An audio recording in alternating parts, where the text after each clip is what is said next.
Alors bonjour Béatrice, je suis très heureuse que nous puissions échanger ensemble autour de la sophrologie et de l'endométriose.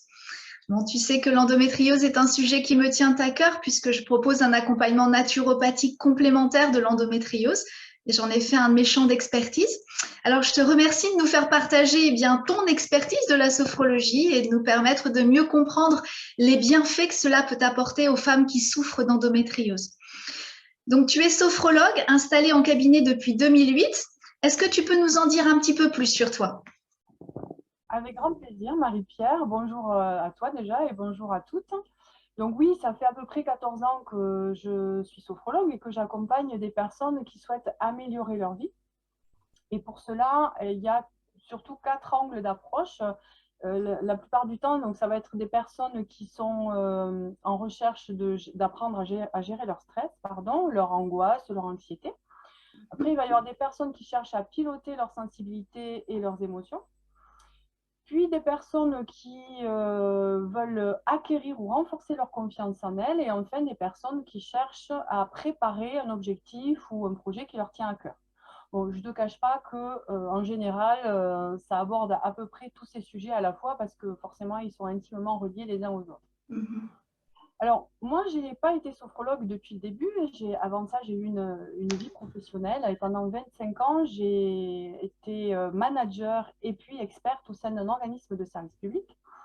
Et pendant ces 25 ans, j'ai traversé un épisode de burn-out. Alors, je le précise parce que ça donne une couleur spécifique à mon accompagnement, puisqu'aujourd'hui, je pratique et je transmets une sophrologie que j'appelle tout-terrain.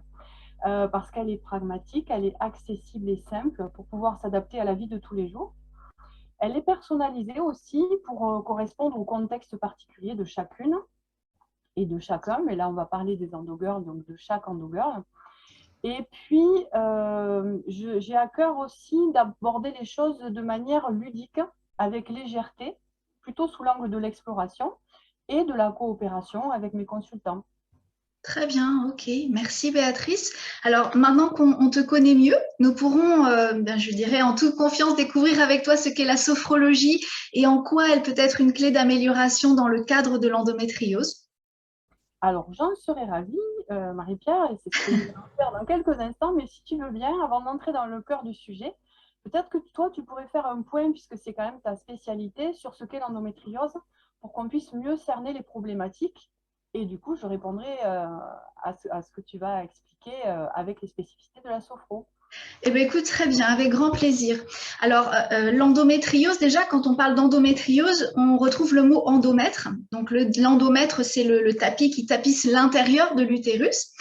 Donc, l'endométriose, ça se définit par la présence d'un tissu semblable à l'endomètre qui va se retrouver en dehors de la cavité utérine. Alors, on peut en retrouver au niveau des ovaires, au niveau du vagin, au niveau des trompes, du pelvis, du péritoine. Mais ces tissus, en fait, peuvent aussi se déposer sur les organes digestifs, comme par exemple les intestins, le rectum ou encore la vessie ou les reins. Alors, plus rarement, on peut en trouver aussi sur les poumons et le cerveau, mais c'est quand même plus rare. Et c'est en fait sur cette base que va s'installer le mécanisme même de l'endométriose, parce que les lésions endométriosiques formées par ces tissus vont être sensibles aux hormones féminines et se comporter comme du tissu utérin. Elles vont donc bien proliférer et saigner à chaque cycle menstruel et se forme ainsi aux endroits où elles se trouvent un tissu cicatriciel et des adhérences qui vont accoler les organes avoisinant entre eux. Alors, en fonction des localisations et des lésions et puis des réactions inflammatoires, on peut comprendre assez facilement les douleurs qui vont être associées à l'endométriose. Alors en douleur, on parle par exemple de dysurie, c'est-à-dire les douleurs qu'on peut ressentir en urinant, les dyspareunies, les douleurs pendant et après les rapports sexuels, les dysménorrhées aussi, c'est-à-dire les douleurs au moment des règles.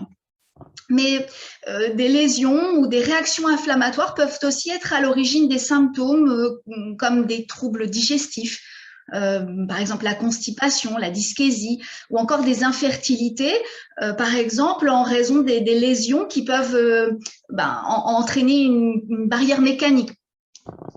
Mais bon, je pense qu'il est quand même bon de préciser qu'il n'y a pas de rapport direct entre la douleur et les lésions. D'ailleurs, l'endométriose peut parfois être asymptomatique, c'est-à-dire sans douleur, sans symptômes, et être découvert lors d'un projet bébé qui va être difficile. Alors, pour faire simple et pour finaliser et résumer un petit peu ce que je viens d'aborder, je dirais qu'il y a deux grands facteurs, bien que ce ne soient pas les seuls, hein, mais deux grands facteurs à prendre en compte dans un accompagnement complémentaire de l'endométriose. Il va y avoir le facteur hormonal, donc l'hyperœstrogénie, et le facteur inflammatoire. Alors, en naturopathie, bien évidemment, on va prendre ces facteurs en compte. Hein. On va agir sur ces facteurs au moyen de l'hygiène de vie, l'hygiène alimentaire, la complémentation. Mais il y a aussi un facteur qui n'est pas à négliger, c'est l'aspect psycho-émotionnel. Alors, est-ce que tu veux bien nous donner un exemple justement sur ce point particulier? Alors, Par là. pour illustrer avec un exemple, si tu veux, je vais prendre l'exemple du stress. Alors, bien évidemment, dès qu'on est atteint d'une maladie chronique, par définition, c'est une situation stressante. Mais dans le cas de l'endomètre, on peut évoquer aussi le stress que va représenter l'errance médicale, qui est environ autour de 7 ans quand même pour l'endométriose. Et puis l'annonce du diagnostic, des examens, les interventions chirurgicales, le parcours aussi du combattant que peut représenter le fait de devenir une maman. Alors, le problème, c'est que le stress, eh bien, il a aussi un impact sur l'activité des ovaires. Pour faire simple, les hormones du stress comme le cortisol vont perturber le signal qui émane du cerveau pour ordonner aux ovaires de produire de l'oestrogène notamment.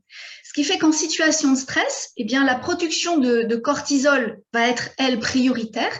Et résultat, eh bien, physiologiquement, je dirais, on va avoir une augmentation de l'oestrogène, une hyperœstrogénie. Et puis, le stress a aussi un autre revers de médaille, c'est qu'il est pro-inflammatoire, et ce, quelle que soit sa forme. Il va augmenter l'inflammation. Et en plus de ça, lorsque le stress devient chronique, le taux de cortisol, lui, restant continuellement élevé, eh bien, le système immunitaire, lui, va finir par s'adapter et les cellules vont devenir alors insensibles au message anti-inflammatoire du cortisol, ce qui favorise l'inflammation. Donc, tu vois, Béatrice, agir sur le stress est indéniablement un levier par lequel on peut agir pour mieux vivre avec l'endométriose. Et c'est juste un exemple pour comprendre qu'agir sur l'axe psycho-émotionnel est un super levier dans le cadre d'un accompagnement complémentaire de l'endométriose. C'est un axe d'ailleurs que j'inclus toujours dans mes programmes naturopathiques. Mais cela dit, bien, la sophrologie est tout à fait intéressante sous ce rapport. Et d'ailleurs, ce n'est pas le seul bienfait de la sophrologie pour soutenir les endogorges. Mais là, c'est ton domaine d'expertise. Alors, peut-être tu peux nous expliquer un petit peu en quoi consiste la sophrologie? Alors, allons-y, je vais essayer d'être aussi succincte et claire que possible. On va aller à l'essentiel. Déjà, la sophrologie, elle a à peu près 60 ans, un peu plus. Elle a été conçue en 1960 par un médecin qui était neuropsychiatre. Et c'est une méthode, c'est-à-dire qu'elle est structurée, elle est progressive, elle est adaptable et elle est constituée de pratiques très concrètes et à utiliser dans la vie de tous les jours. Donc ça, c'est vraiment un atout intéressant, notamment pour les endogirls. Elle convient à tous les âges et elle ne nécessite aucune condition, aucun contexte, ni aucune tenue particulière. Elle se pratique d'ailleurs souvent assis ou debout pour justement être adaptée aux activités quotidiennes. Mais il est aussi possible de la pratiquer allongée, surtout quand on pratique pour soi à la maison et qu'on vise plutôt la relaxation. Elle s'adresse, alors ça c'est important, elle s'adresse aussi bien aux personnes qui apprécient le calme et l'apaisement, puisqu'il y a des exercices de respiration, de visualisation, de relaxation, mais pas uniquement. C'est-à-dire que les personnes qui disent qu'elles ne tiennent pas en place, qu'elles ont besoin tout le temps d'action, eh bien, elles peuvent aussi bénéficier de la sophro qui a des exercices dynamiques basés sur le mouvement. Donc vraiment, elle s'adapte à toutes les situations. C'est vraiment un outil qui est fait pour être utilisé n'importe où, n'importe quand, par n'importe qui. Son but, c'est de devenir autonome pour pouvoir rétablir et préserver durablement l'équilibre entre le corps, l'esprit et le système émotionnel. Mais aussi de connaître et de développer ses qualités, ses compétences et ses valeurs qui nous tiennent à cœur pour pouvoir après s'appuyer sur elle dans la réalisation de nos objectifs et de nos projets. Elle a donc son intérêt dans tous les domaines de la vie et elle couvre de larges champs d'application. Mais bon, aujourd'hui, il y en a un qui nous intéresse en particulier, c'est l'endométriose. Donc, on va se concentrer sur celui-là, si tu veux bien. Ok, ben, justement, selon toi, que peut apporter la sophrologie pour accompagner les problématiques liées à l'endométriose? Alors, déjà, on l'a vu dans ce que tu viens de nous expliquer, l'endométriose, elle est multifactorielle. En tout cas, ces problématiques sont multifactorielles. Donc, logiquement, les clés d'action de la sophrologie vont l'être aussi. Et ce qui est intéressant, c'est qu'en plus, elles vont se renforcer mutuellement et elles vont constituer du coup un cercle vertueux. Alors, pour que ça reste facile à comprendre et que ce soit clair aussi dans les esprits, je te propose d'aborder les choses sous 4 angles. Le Ok. premier, ça pourrait être l'allègement des symptômes. C'est quand même la priorité quand on souffre. La première chose qui nous intéresse, d'être soulagé.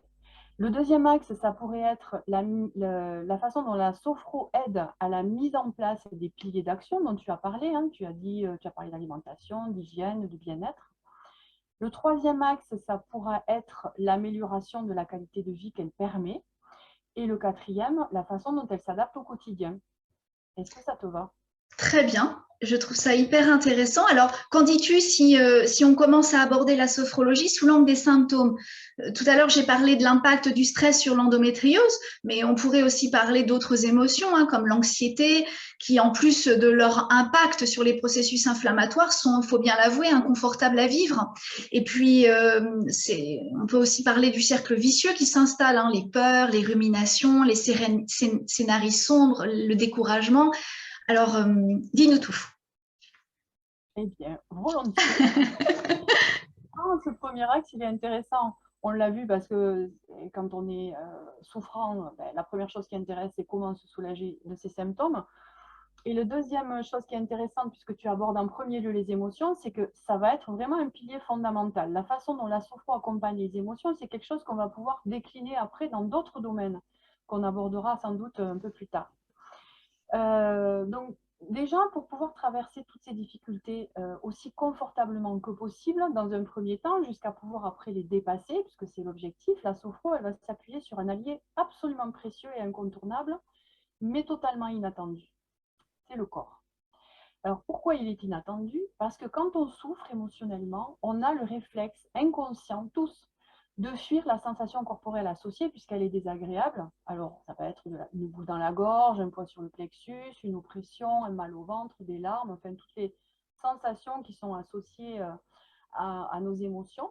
On va essayer de les fuir en se réfugiant dans les pensées. Et c'est là que s'installe le cercle vicieux dont tu viens de parler, parce que là, on va commencer à partir dans les ruminations, les scénarissons, etc.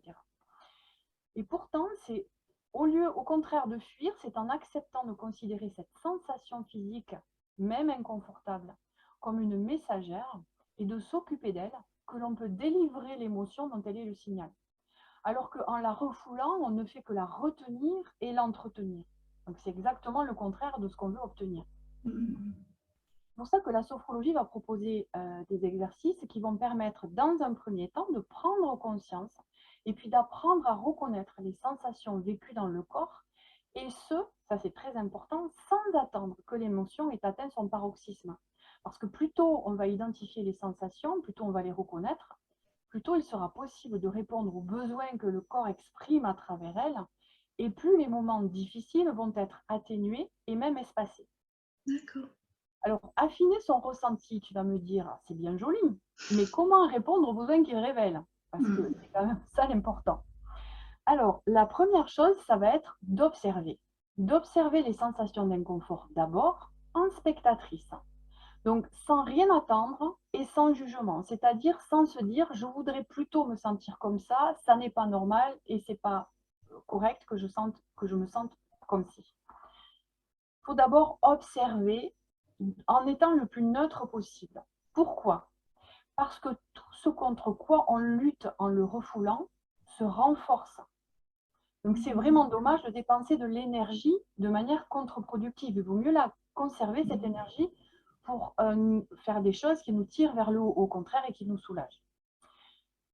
La deuxième raison, la deuxième chose qui fait que c'est important d'être spectatrice, c'est que quand on est spectatrice, on se détache de ce que l'on vit et donc on est moins impacté. Et une fois que l'inconfort corporel lié à l'émotion est identifié, on va pouvoir ensuite, une fois qu'on l'a vu, le libérer avec des respirations et des mouvements spécifiques. Et en faisant cela, en libérant le ressenti corporel, on libère aussi l'émotion du même coup. Ensuite, une fois qu'on a apaisé tout ça, on a calmé tous ces signes, on va pouvoir se projeter dans le préventif en cultivant l'équilibre et en renforçant nos ressources. Et comment on fait cela? On apprend à somatiser le positif. Alors là encore, tu ne le dis pas, mais je t'entends. Qu'est-ce que c'est que ce truc? Parce qu'en général, c'est vrai, quand on parle de somatisation, on parle plutôt de gêne, de tension, de douleur. Mais le corps sait aussi très bien somatiser le positif. Et d'ailleurs, il le fait depuis que nous sommes nés. Et tous, personne n'y échappe, et c'est tant mieux. En fait, nous avons accès à une immense bibliothèque d'images, d'odeurs, de sons, de goûts, de sensations tactiles, d'expériences agréables.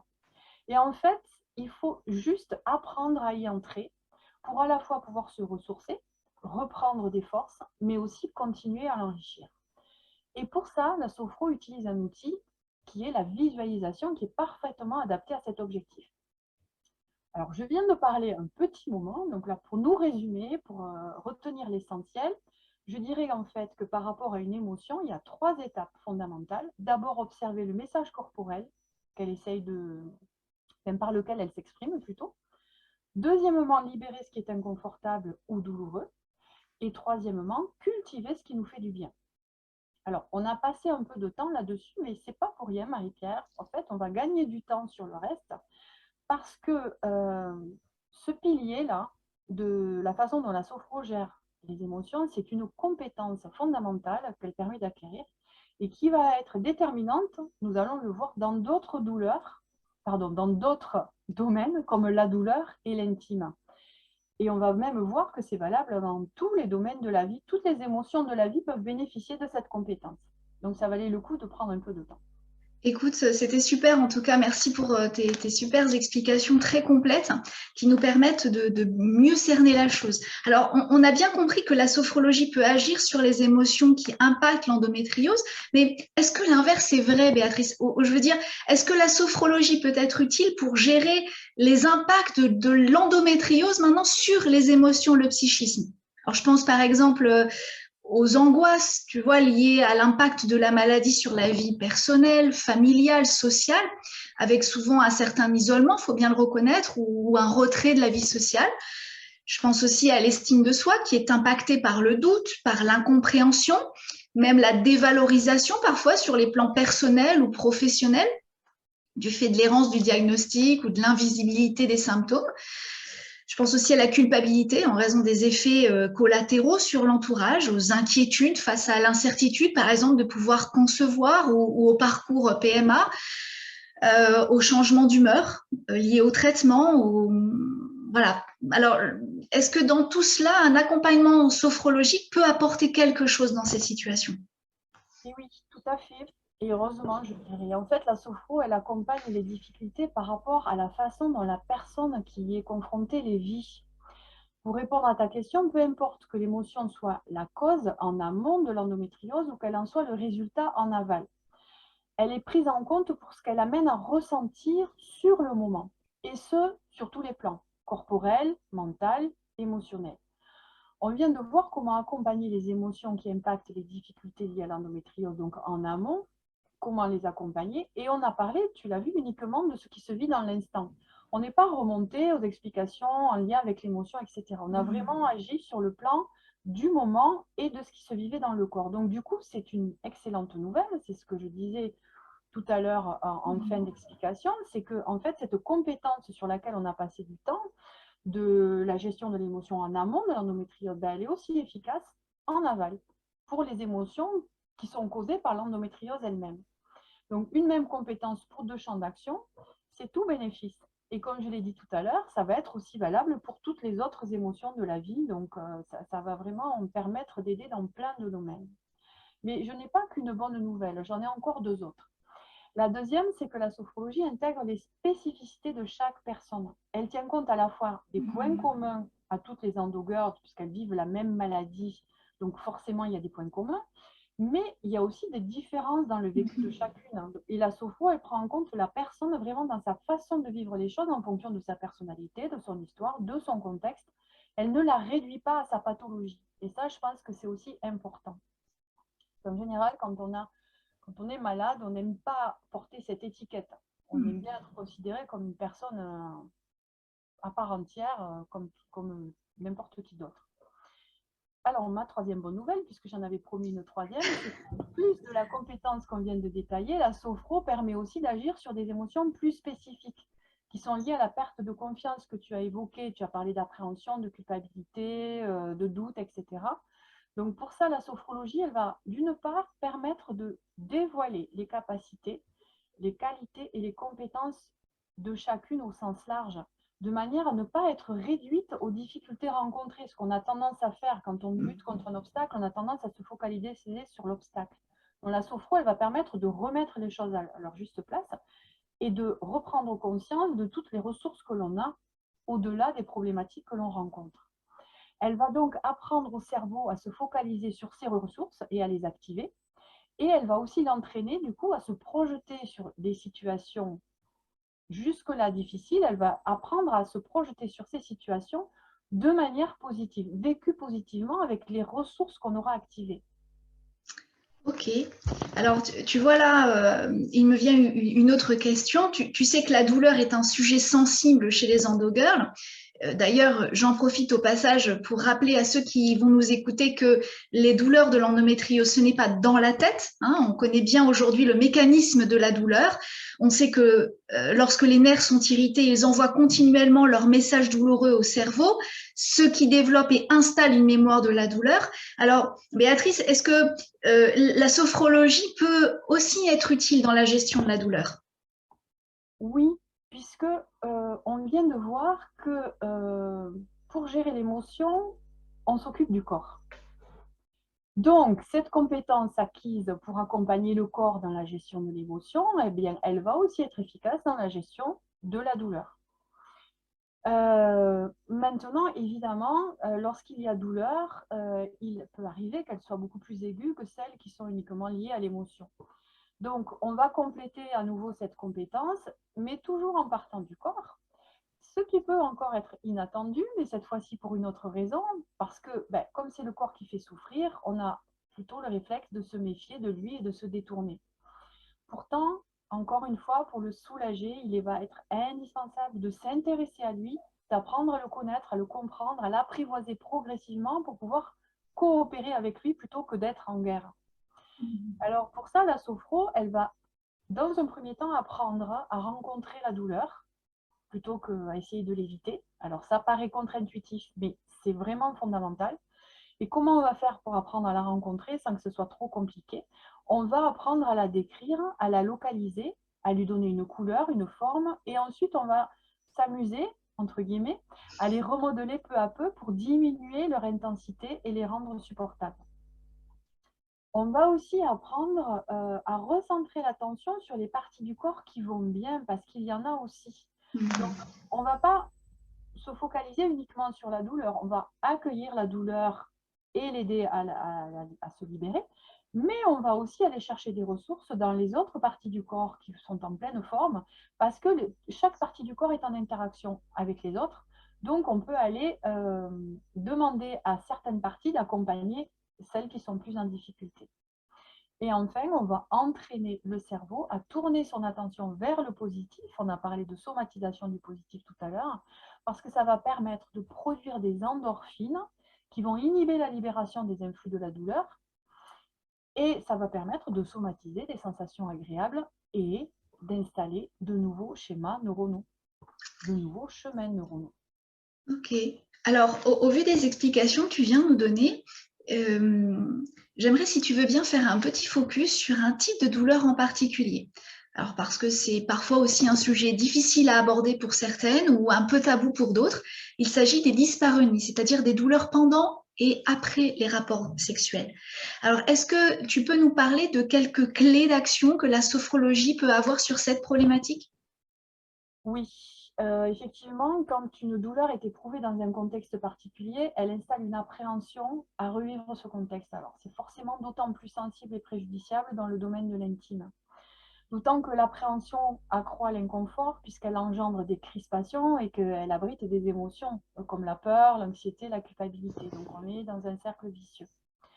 Alors, la sophrologie, elle va accompagner euh, de plusieurs façons et notamment il y a une manière qu'elle va utiliser qui va répondre à cette idée de tabou dont tu viens de parler. Oui, c'est pas forcément facile d'aborder ce sujet, y compris avec sa naturopathe ou avec sa sophrologue.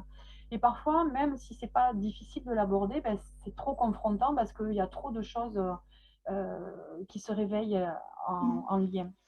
Alors du coup, on va apprendre à reconnaître et libérer les émotions qui sont activées avec les outils qu'on a vus précédemment, donc je ne vais pas en reparler. Mais aussi, on va travailler à réveiller en douceur la sensualité et le plaisir au sens large. Pourquoi au sens large? Justement pour défocaliser de la problématique et remettre un peu de légèreté dans le sujet. Parce qu'en fait, la notion de plaisir dans la vie, elle se retrouve dans tous les domaines. Il n'y a pas que le plaisir sexuel.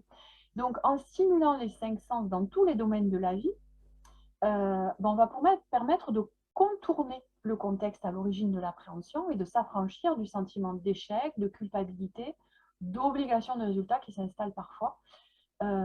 Et du coup, on va pouvoir acquérir en douceur un référentiel et une confiance dans la capacité du corps à se connecter au plaisir, pas seulement sexuel.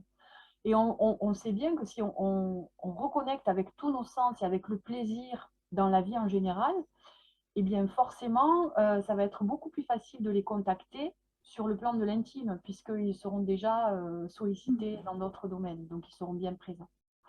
On va aussi, avec la sophro, apprendre à réinvestir le bas du corps avec la relaxation dynamique, des mouvements doux, des respirations, pour pouvoir habiter le bas du corps qu'on a tendance à avoir déserté du coup, et retrouver une relation apaisée avec lui. Et enfin, on va aussi réactiver la conscience que cet espace peut être agréable. On va pour cela procéder, faire des visualisations pour retrouver des sensations de plaisir qu'on a déjà vécues, parce qu'il y a déjà eu du plaisir, même si c'est il y a longtemps, dans cet espace-là. Donc, cette mémoire, j'ai parlé de bibliothèque tout à l'heure, ben, tout ça c'est dans notre immense bibliothèque, donc on va aller retrouver ces sensations pour les réinstaller au présent et pouvoir se projeter positivement pas à pas en s'appuyant sur elles. Je ne sais pas si j'ai été bien claire. Très, très clair. Écoute, c'est parfait. Et justement, pour les problématiques en lien avec la sphère intestinale ou même les problématiques urinaires, est-ce que tu crois que la sophrologie peut être aussi une aide dans ce domaine? Oui, parce que vraiment, le corps, c'est le domaine de prédilection de la sophrologie. Donc, pour cette problématique, elle va avoir trois piliers. Le premier, c'est la respiration, parce que la respiration, elle est impliquée, et ça, tu dois bien le savoir, Marie-Pierre, donc tu dois le dire à tes accompagnés, elle est impliquée dans le fonctionnement de presque tous les systèmes vitaux du corps. Donc, elle est absolument incontournable face aux troubles tels que la constipation, les troubles digestifs, les problèmes d'ordre sexuel, enfin, tous ceux dont on a parlé, mais également tout ce qui est assimilation, digestion, élimination, etc. La relaxation, elle, avec des mouvements doux et des étirements, elle va permettre de regagner de la fluidité dans le corps qui est rigidifié par les lésions, les adhérences, mais aussi le stress, parce que quand on est stressé, on se contracte. Et moi, j'ai coutume de dire qu'on devient un peu comme Robocop. Et le troisième pilier, c'est la visualisation des organes internes, du transit, de la circulation sanguine, parce que la visualisation, ce n'est pas juste la possibilité de visualiser un paysage ou une situation agréable, on peut aussi apprendre à contacter son corps et à rentrer en relation avec lui en visualisant ce qui se passe à l'intérieur de nous, en accueillant et en constatant dans quel état cela se trouve. Et là, je vais te donner une petite phrase qui moi, m'a beaucoup aidée. Tout ce qui est vu n'agit plus dans l'ombre. Donc forcément, si on va visualiser ce qui se passe à l'intérieur de nous et qu'on l'accueille, eh bien, ça va perdre en intensité et ça va permettre d'ouvrir vers un retour à l'équilibre et à la coopération avec le corps. On va former une équipe avec le corps. Ok, en tout cas, j'aime beaucoup ta petite phrase, hein. Je te remercie, je me la note. Alors, maintenant, si tu veux, j'aimerais que l'on parle un peu de la relation au corps, parce que c'est aussi un impact indéniable de l'endométriose. Mais d'une façon générale, je te dirais pour toutes les maladies chroniques, mais c'est vrai que vivre avec une pathologie s'accompagne souvent d'une perte de confiance, d'un sentiment d'impuissance, ou même cette sensation, tu sais, d'être prisonnier de son propre corps. Quelles sont les clés d'action que propose la sophrologie pour gérer la relation au corps? Alors, la clé d'action la plus efficace, ça va être la relaxation dynamique qui va permettre de recontacter le corps avec des mouvements légers, des mouvements lents, des mouvements doux, et qui vont permettre de retrouver la perception de nos points d'appui, de la tonicité de nos muscles, de nos paramètres vitaux, de l'équilibre. Donc, ça va permettre de prendre conscience ou de redécouvrir des ressources de notre corps, des possibilités qu'il nous offre encore, mais qu'on a oublié ou ignoré jusque-là ou mis en sommeil. Soit qu'on n'a jamais connu, ça arrive à la plupart des personnes d'ailleurs, parce que ce n'est pas trop quelque chose qu'on nous apprend dans notre éducation, ou alors que la douleur nous a fait oublier parce qu'on est focalisé sur autre chose. Et ça va permettre aussi de coopérer avec le corps. J'en ai beaucoup parlé depuis tout à l'heure. J'ai aussi parlé de refouler, d'oublier, etc. Donc, tout ce que la douleur nous a amené à essayer d'oublier, ben, on va le reconquérir en douceur, en écoutant nos besoins et en y répondant. Caicedo, le médecin qui a créé la sophrologie, avait une autre petite phrase que j'aime beaucoup. Il disait « Prends soin de ton corps, il prendra soin de ta vie ». Super. Euh, avec toutes ces explications, il y a une autre problématique, si tu veux bien, de l'endométriose dont je n'ai pas parlé lors de la présentation de l'endométriose, mais qui, je pense, est importante à évoquer, c'est la fatigue. Alors déjà parce que nombreuses sont les endogirls qui souffrent de fatigue chronique, mais au-delà de cette pathologie, la fatigue reste quand même une composante de l'endométriose.